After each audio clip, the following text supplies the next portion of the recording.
Hello and welcome to the Nurse Rosa's Insights podcast. I'm here with my friend from across the ocean, Dr. Ken Monaghan, and I'm so excited to share about your book and your research on stroke recovery at home because that's something I'm really passionate about. But at the end, we also want to hear your answer to the billion-dollar question. So stay tuned for that. So, Ken, would you share with us your journey of becoming a physical therapist and how you got to focusing on stroke? Yeah, certainly. Thanks a million, Rosa, for having me on the interview. It's great. So I am a physical therapist or a physiotherapist in Ireland for the last 32 years. And I have had two careers, I think. The first half of my life, those first 16 years, I focused on sports medicine, and I became very specialized in sports medicine, and I worked with sports teams, and I always had a practice of my own in musculoskeletal therapy. So if you had a bad back or a bad neck or a sore shoulder or something like that, then you would come to me, and I went with a lot of teams and semi-professional teams in Ireland. And then what changed a lot for me was that I became aware of mirror therapy uh, when it was really in its infancy. You're familiar with mirror therapy, I'm sure, Rosa. Which is Um, using mirrors to work on different sides of the body. yeah, where mirror therapy first was invented, I suppose, or created, was it was actually for a thing called phantom limb pain. So if somebody had, if I lost my hand in an accident, God forbid, there's a 95% chance I will suffer from a condition called phantom limb pain. Really, what's happening is that every moment of every millisecond of every day, we have receptors in in all our sinews, our muscles, our joints, that tell our brain exactly where everything is in space. And then when you lose a limb and all that information, that sensory information is gone, the brain really struggles to kind of figure out what's going on. So what it does is it manifests itself as pain. And so these people, this was a huge problem for them. But this researcher in India back in the early 90s, he discovered that, if you covered the limb that was missing, so if you covered it with, we pretend this is a mirror and you cover it, and you actually look at the image or the reflection of the other limb, so you focus on the image, not on the other limb moving, on the image, your brain, I suppose, in one way gets fooled or tricked into believing that the limb is still there. Of course, it isn't a tricking. What's happening is that the visual information, the sensory visual information, is actually going up to the brain, and it's creating new pathways and, desensitizing things. And it was a great success. And of course, over the last 20 years, there's been a lot of research regarding mirror therapy in the area of stroke, because this could also be useful for that. So I became very aware of mirror therapy and became very interested in it. And when I changed jobs about 15, 16 years ago, so I was teaching in a university physiotherapy, physical therapy course in University College Dublin, and my life changed because I went to a particular party night at Christmas time, and I met my wife Maria, and we decided that we were going to live in Northwest Ireland rather than in Dublin. And while I was waiting before I moved and got a job in my new university here, the Atlantic Technological University, I was treating patients. I was actually treating patients in their own homes, using mirror therapy and using other therapies that I'd heard of. And one significant thing happened to me, which is very, you could say, fateful, is that I treated a local doctor, as was a local physician, who had just had a stroke in his own home, and he had been discharged to his own home.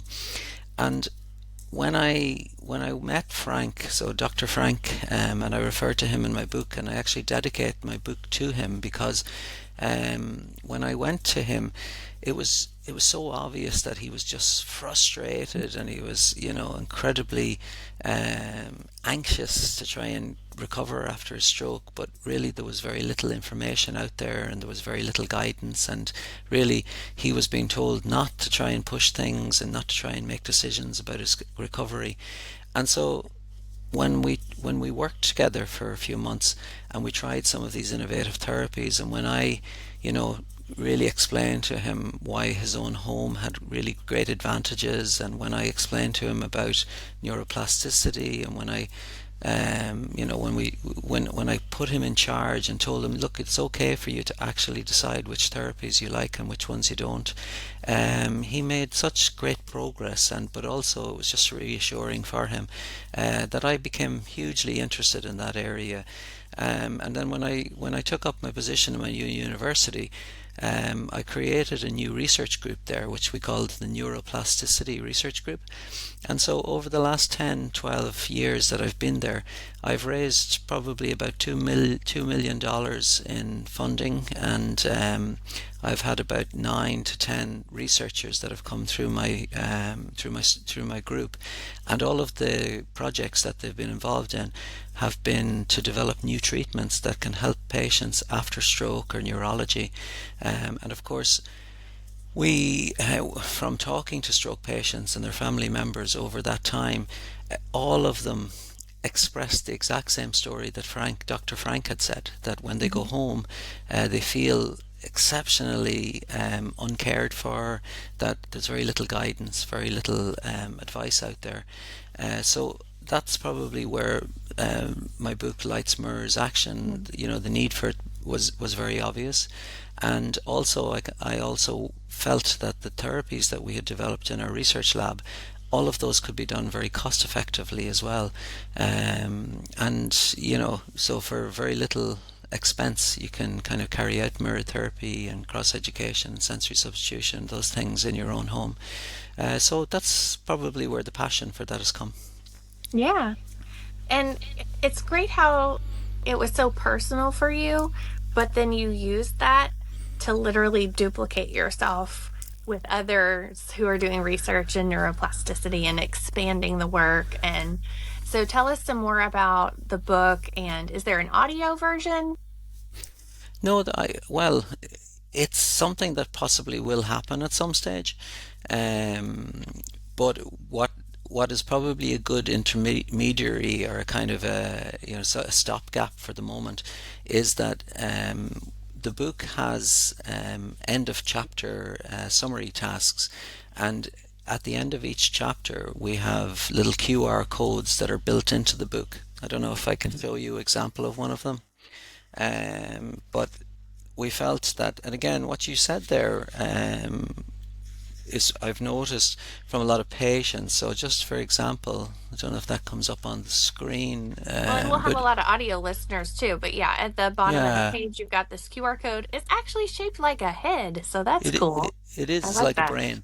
Hmm. And you see, when you go and you scan the QR code, it brings you to videos that I've recorded that describe the concepts in each chapter. And where I saw this, where I saw this very useful was I had a couple of, I had a patient recently, or while when the book had just come out, that had come to my clinic, and I was showing her husband, who was in at the same time I was showing the book, and I said to him, well, will we show it to this particular patient? And of course I hadn't realized that her vision wasn't so good. But what we did was we put on one of the videos, and she listened away to one of the chapters. So Yeah. I can see that actually having an audio version will be very useful at some stage. I suppose, look at it, we're trying to get a little bit of momentum with the book first, and then replenish some of the money, I suppose, that was used to publish the book, and then we'll do an Yeah. audio version with it at some stage. So you're good to ask. Oh, definitely. Well, I'm very dedicated to creating audio versions to support people in their recovery. Through the Stronger After Stroke podcast, we answer a lot of questions through there, but we more cover high level topics instead of like how to on a day to day basis of like physical therapy, occupational therapy. So I feel like this would really meet a need for people. Um, I have literacy been a problem for you in Ireland? Um, what do you mean S- by that, Rosa? Do you mean Do that? you have many people that are don't know how to read? Oh, yes, yes, yes. Well, it wouldn't be.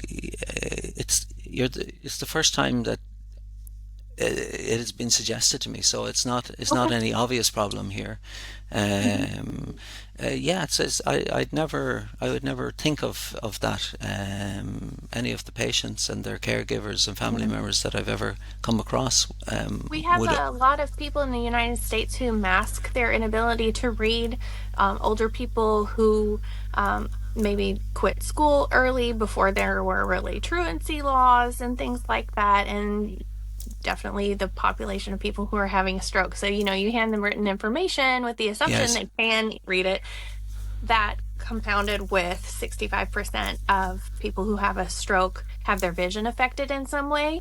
I think I'm learning more from the feedback that I'm getting with the Stronger After Stroke podcast about the need for things that are at least audio versions of the written material so yeah. that people can receive the information. I suppose when I was starting off with the idea of writing this particular book, um, from what I'd heard from caregivers and family members and loved ones was that um, they were very much the people that were confused and that were ending Mm, up with regrets in their life. That mm, they were looking at their loved ones a few years after they had their stroke and they didn't get a full rebuild or a recovery, and the sense of regret that they felt that they just didn't know what to do. They wanted to do loads. They wanted to do anything they could, but not knowing the direct, not knowing what to do, not knowing, what kind of therapies, what kind of psychology is involved, how to explain things to their stroke survivors, afraid that if they actually gave them exercises and things that it would cause another stroke. I think that's another yeah. thing that happens. So the book was very much written in a very easy to understand way that it would be for non-professionals primarily, Mhm. but there's 140 footnotes there that shows evidence behind everything that's done, because I feel that caregivers have, I suppose I nearly call it, they're like kind of these shiny diamonds which are talents inside, and I think they're covered up by that lack of confidence and by Yeah. that lack of guidance. And a lot of stroke survivors, when they're preparing to come home from a hospital or from a rehabilitation centre, um, there's like a black cloud that kind of covers them because they're not looking forward to that, which is awful because most people look forward to coming home. Um, but for a stroke survivor, it's different. It's like, this is the end of their kind of chance to recover, and that's where they feel terrible because there's a lot of myths out there, isn't that right? The myth that your brain will only recover after for up to a certain length of time. So I suppose when I started off and when I was qualifying as a physical therapist, 6 to 9 months was mentioned as the Mhm. time, but we know now with our functional MRI scanners, we know that Yeah. neuroplasticity can take place anytime after anytime. So when you're listening to me here now and you're watching me, your brain is changing, isn't that right? Because Yeah. everything that you do changes. So caregivers can easily explain that to a stroke survivor, and the ability to explain simple information, that's a talent that a caregiver has. Your ability to, describe stuff and be trustworthy and, to be a supervision so that safety is taken into account and, just to kind of help out as much as possible. Caregivers contain those shiny diamond, talents, but they don't realize it. They kind of suffer from that imposter syndrome, and they suffer Mhm. from lack of confidence, and and so really, that's why I want to get this book into the hands of as many people as possible because I think it'll give them confidence. I think there's a lot of the Yeah. psychology behind recovery mentioned in there, and I'm a huge person. I think I don't know if I spoke to you about this before, but I kind of feel that the starting point for recovery is very much about changing people's beliefs, Rosa. I Hmm. think that there's if you're sitting there with the black cloud over you and you don't think that your home is a great place to go to, or you don't think that neuroplasticity can take place, or you think that it's not going to be working out so well for you, or that your caregiver doesn't have the ability to be the ideal person to look after you, then those beliefs have to be changed, because Exactly. it's kind of pointless in my mind throwing all these therapies at somebody. So it'd be like me saying to you, look, we're going to focus now, Rosie, you're coming home, we're going to focus on all the therapies that are out there, and we're going to try and get you doing therapies, and you're going to have to be doing them for a long time if you're going to get the best chance of a rebuild.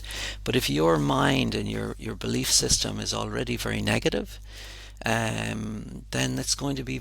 I think then it's inappropriate to be kind of focusing on the therapies. It's the mind that's the most important thing. I think I don't know if you're familiar with the milkshake experiment, Rosa. Have you ever heard of Oh, tell that? me about it.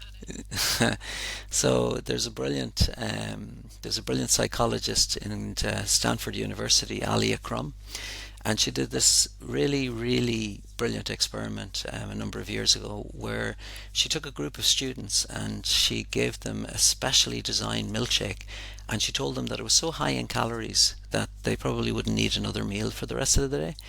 And then a few days later, she took the same group of students and she gave them a specially designed milkshake. And she told them that it was so low in calories that they probably would need 2 or 3 meals for the rest of the day. And as you can imagine, it was the same milkshake.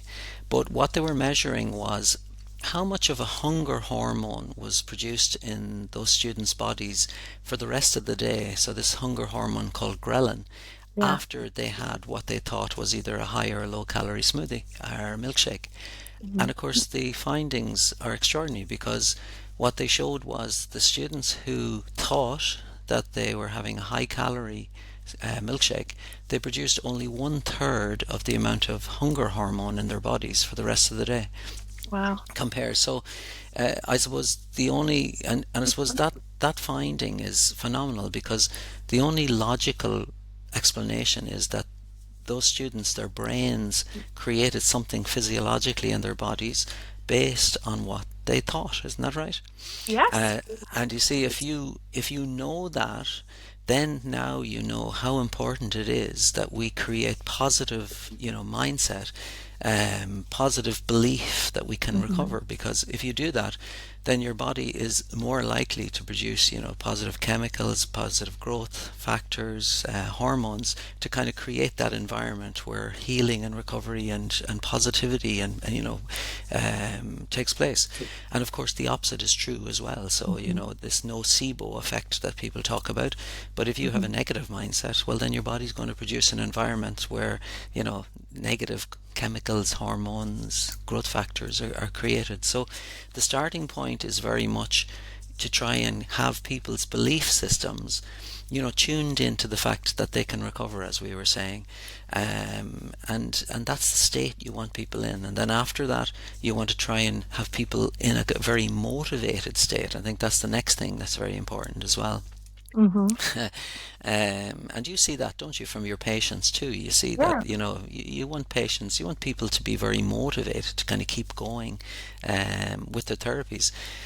One of the dangers, I think, for stroke patients is that, and it can be the best thing in the world, and sometimes, and a lot of times, it can be the worst thing in the world, but stroke patients will always search the internet for that golden ticket therapy, isn't that right? So And you you were see, trying to create the golden ticket therapy for them to yeah. find? Well, there is no such thing as a golden ticket therapy, unfortunately, because but there are probably 30 different therapies out there that are safe to do, and they also have some evidence that they can work. But what we're going to find is that patients are very much looking for that therapy, and they're trying to find something that will get them to be better. Isn't that right? Oh, yeah, Um, definitely. I mean, unless they've given up. And to your point, they saying is whether you believe you can or you believe you can't, you're right. Yes, but you see, if you go on the internet, what you're going to find is you're going to see examples of these stroke survivors who've had a miracle cure, isn't that right? Mhm. And in psychology, I think they call this survivorship bias. Basically, the thing is that somebody who goes on the internet and highlights what's happened to them, it's usually somebody who's been very successful. Yeah. And you see, of course, what if you go on there as a stroke survivor who's having a normal recovery, which is something that takes place over weeks and months, and that's the normal thing, and you see somebody who's just gotten better in a few weeks, and they've used, usually they may have used some type of therapy, and sometimes companies promote themselves with this, then they're going to feel a little bit down on themselves, to say the least, because they're thinking, oh, my recovery is terrible when I compare it to this. But what they have to realize, and caregivers have to realize, is behind that one successful miracle therapy cure, there's 1,000 stroke patients who have the slow, gradual progress, and yeah, that's what happens. It's a little. I don't know, Rosa, do you use Facebook? Because I think Facebook is a little the same. Because Do I use Facebook? Yes. well, I see that when people use I see, I look at my friends on Facebook, and I see, when they're over in their holidays, and I see them when, they've got nice tans and the sun is shining and they're having their parties and things like that. And of course, if that's not going on in my life, I'm thinking my life isn't as good. And so we have to Mhm. remember that most people don't post things up on Facebook that are bad. We always, Exactly. it's just that, just for stroke survivors and their caregivers to be a little bit aware that when you check on the internet and sometimes you see these extremes of people, realize that there's a lot of people behind that who would never post their story, and their stories are probably more likely to be the stories that like your own recovery. So stroke recovery is slow, and really the secret is to try and motivate people to kind of do therapies that suit them, therapies that they can carry out lots of repetitions and things with, and then it comes down to how you motivate people in life. And of course, there's two fantastic ways to motivate people. One is if we can prove that you're making progress. So, and that's a very difficult thing for a stroke survivor to see, because progress sometimes happens very slowly and very gradually. It's a Mhm. bit like our kids. I was saying to you earlier on, we have almost 18, almost and 15-year-old children in our house, and when they were growing up, we used to do the thing on the wall where we used to take a little measurement, and of course, unless we measure them every month and we actually put them on the wall, we can never see them getting tall. I mean, Granny and Grandad, who haven't seen them for a few months, come in, they say, oh my God, James and Ellen got so tall. And we're kind of going, did they? And it's because we see them every day. And a stroke Mhm. survivor who maybe can move in a hand, a few degrees more, every couple of days, that can be very difficult to assess. So taking regular measurements is a very Mhm. brilliant thing to do and prove. And sometimes one thing that's very hard for stroke survivors, from what I've heard, is to actually allow somebody to record them on a video, Mhm. maybe walking or doing some actions and activities, because people are very self-conscious and they don't want to see that, because it's kind of, but if it's done and if it's repeated every couple of weeks, it really can be fantastic, because you can see subtle differences that happen in them. And then the second most important thing, and this is where caregivers can come into it, Rosa, is that, and what I might tell you is one more story, if you wouldn't mind, if I have enough Yeah, time. please. There's a fantastic Stories are the best. there's a brilliant researcher, psychologist in Duke University. He's called Dan O'Reilly is his name, and Dan uses little Lego sets. He calls them bionicles. He uses Lego sets, and what he does is he gives them to people, and he these sets would take you about 10-15 minutes to make. But what he does is he pays people to make these sets.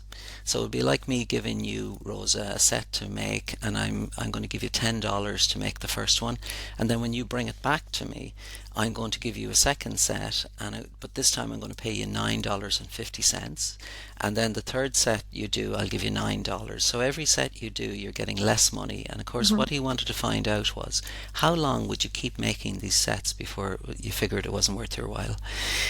But of course, there was a twist to the experiment.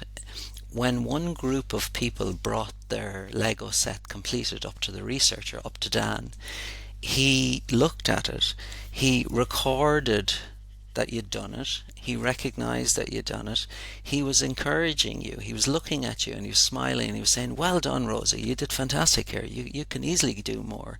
He was acknowledging what you'd done and he was praising what you did. And of course, more importantly, he took the set you just gave him and he put it on a shelf up behind you so that when you were doing the next few, you could look at what you'd already done. The other group of people, when they brought their set up to Dan, he looked at it and then nothing.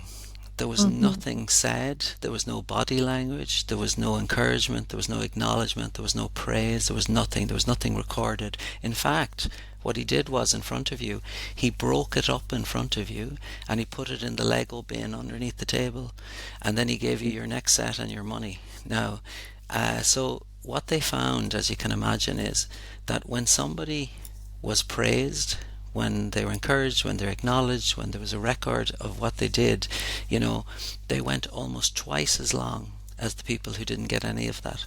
And of course, that lesson stands for every aspect of life, I think, and stroke Mhm. survivors are exactly the same. So if you're helping a stroke survivor as a caregiver or a loved one, if you're writing down everything they're doing in terms of therapy and you're showing them, you're saying, look, at last week you did so many, this week you're doing much more. If you're acknowledging and saying, look, I know this is tough, I know it's hard going, but you're doing really well, and you're praising them and you're encouraging them and you're keeping an obvious record of what they've done. I think that's the way to help motivate people, and it can be done very, very simply. And a lot of the bosses and leaders and people that work with us probably should listen to that Lego experiment, I think. Yeah, you're right. People will stay for appreciation despite the cost a lot of the time. Well, it doesn't So, cost anything, isn't that right? So just to kind of say very quickly to somebody, look, you're doing well. I actually know you're doing great work, and I realize what you're doing. So fair play to you. Just all of that doesn't cost anything, but it means an awful lot to people, isn't that right? right? And that kind of brings us to the $1 billion question, which which you're gonna try to not spend money on as well, I understand. All right. But as a researcher, you appreciate the value of grants, right? So if you were given a grant for $1 billion to meet the needs that you see, how would you like to see it used strategically to have the most sustainable impact? Well, there's the probably I think if the following was done, if the following thing happened in the morning time, I think all of the healthcare systems in the world would be saved almost instantly overnight. I think if we could persuade people, adults especially, to go for a 30 to 40-minute walk 4 or 5 days a week, where, at a pace where we call it moderate intensity. So if you were with your friend, Rosa, you could talk to them comfortably, but you couldn't sing to them. So you couldn't sing to them because you'd be out of breath. That'd be the kind of pace that Mhm. you were going. And if we could get people doing that, that's what the World Health Organization recommends that every person should be doing from an aerobic exercise point of view. Mhm. If we could in some way use that money to incentivize people to go and do that. So whether it's to, purchase Fitbits or something that kind of gives people motivation and a record of what they're doing. Maybe like some of the insurance companies, we give people grants or something like that to, actually make it worth somebody's while to go out and do that 4 or 5 days a week. Excuse me. Then I think we would change the world instantly, and it'd be a very simple thing to do. Mhm. Currently, people underestimate the value of walking. Mm. people underestimate. And actually, a lot of the recent research about walking is showing that when we walk for 30 or 40 minutes, our body creates these really, really important growth factors that help us to rebuild, and keep our Mm. brains healthy. So our chances of Alzheimer's and dementia and things probably diminish. And, Rosa, the second thing, and this might be controversial to say this, but the second thing I would do is I would try and persuade the vast majority, without completely generalizing, I would try and persuade men to be as diligent and, what's the word, motivated in terms of doing their exercises and minding their health as women. And I think simple as that, because Mm. I know from my own personal experiences of running a physical therapy practice, that when I give women exercise homework to do, obviously there's exceptions, but the vast majority of them will do it to the letter of the law. And when I give it to men in the same way, usually I think men are more risk takers. They probably do it until they feel a little bit better and then they stop. So I Mm. think I think if we could persuade men to look after their health and take their health Mm. as earnest and kind of as sincerely as women do, from my experiences, then we would also have, we would change the world as well. And how we would do that, I'm not sure, but we'd maybe incentivize it in some way or other. Right. And my husband has found the incentive to be helpful. His insurance does provide a financial incentive for like so many times you participate in the exercise that's tracked on the app, and how many times you check into the gym and things that you can link up to that. So I think you're right that it can be very motivating. Would you, as a physical therapist, also want to include a level to include strength training? Yeah, well, look at the recommendations from the World Health Organization for both of us, who are adults, is that we would do 150 minutes of moderate intensity exercise every week. So that can be walking or cycling or swimming. And then on top of that, 2 or 3 sessions where we would do a little bit of resisted exercises. You're right. Because when we do, even some press ups or sit ups, some core exercises, when the muscles pull out of the bones, that creates extra testosterone in our bodies, which is very healthy. Also, strengthens the bones, creates new bone cell growth as well. So that's a very healthy thing as well. So yes, resistance exercises, 150 minutes of aerobic exercises. Encourage people to eat 4 to 5 portions of fruit every day is a very important thing. Encourage and explain to people why sleep and proper sleep and getting to that deep stage of sleep is so important as well. That's a very, very important thing in life too. And then try to keep people being busy, but not stressful busy. That seems to be a very Mhm. important thing in life. So, not being too stressed, but keeping yourself active and keeping busy seems to be something that I've noticed and correlated with people that live long, healthy lives. So those are the kind of things. Hydrate very well as well, and yeah, I mean, there's some research out there to say that a half glass of red wine possibly is not a bad thing. So if you do like to drink wine, then maybe that's something that could be added to your list. But those are the things definitely that if we did, would make a big difference to our lives. And the final tip or hack that I would recommend to everybody is to make a task list every day of your life. So when you get up in the morning, make a list of things to do, because I don't know about you, but I find that ticking off the list is very therapeutic. It's very, it's fulfilling, and it kind of makes you feel a sense of achievement. Right. So people who say they're not busy enough, or they find it hard to kind of make a timetable, then they just need to take a small piece of paper out, write a few things on the list. That could be shopping, it could be cleaning the house, it could be collecting things, it could be Brushing your teeth. whatever you just a really reminder. And it's funny, just ticking it off is actually very therapeutic. I know, do you Yeah, find that yourself? yeah, definitely. It's undervalued. These are the small things, Hmm. and everything in moderation, of course, is probably a good thing as well, isn't that right? Oh, definitely. So I really appreciate you coming on the Nurse Rose's Insights podcast today. Where would you like people to find you if they'd like to reach out to have you come speak at an event, or if they have questions about your book? Well, look, my website is www.lightsmirrorsaction.com. My email address is my first name Kenneth dot my second name Monaghan at atu.ie. So that stands for Atlantic Technological University. And that's probably the best place to get me, is to email me if they want advice or they want any information about the book. Yeah, that's probably it. I also have a YouTube channel, Stroke Recovery at Home, and I do a weekly newsletter on LinkedIn. So if people connect with me on LinkedIn, they subscribe to my newsletter, then it comes out once a week. And I think that's where I met you, Rosa, probably at the Yeah. start, was through LinkedIn. Hmm. So we're kind of gradually building up a big platform, and the same as yourself, posting regularly, trying to give people advice and information that can kind of help them and give them confidence if they're trying to help a stroke survivor in their own homes. Simple as that. And I'd love as many stroke survivors, many caregivers, to get access to the information that's in my book.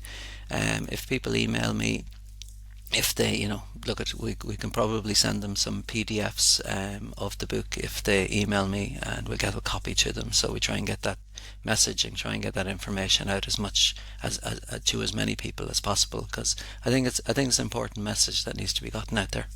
Definitely. So I will include links to everything you just described in the show notes.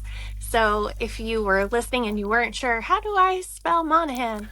Then just look in the show notes and you should be able to find it there. Rosa, you've been fantastic, Oh, helping thank me you. to promote the book. I will always remember waking up one morning about 6 weeks, 8 weeks ago, and there was this woman in Kentucky that had my book, and she was doing a video talking about how useful it was. And of course, it was my book, and it was you that was doing the video, and I really appreciate it, and I'm so grateful to you for doing that, because it was a great boost to get at that time. So Yeah. thank you very Well, much. thank you for your gift to humanity. That's all right. Well, thanks for being here today. And subscribe and follow the Nurse Rosa's Insights podcast so you'll be notified when there's a new episode. And I will see you then. And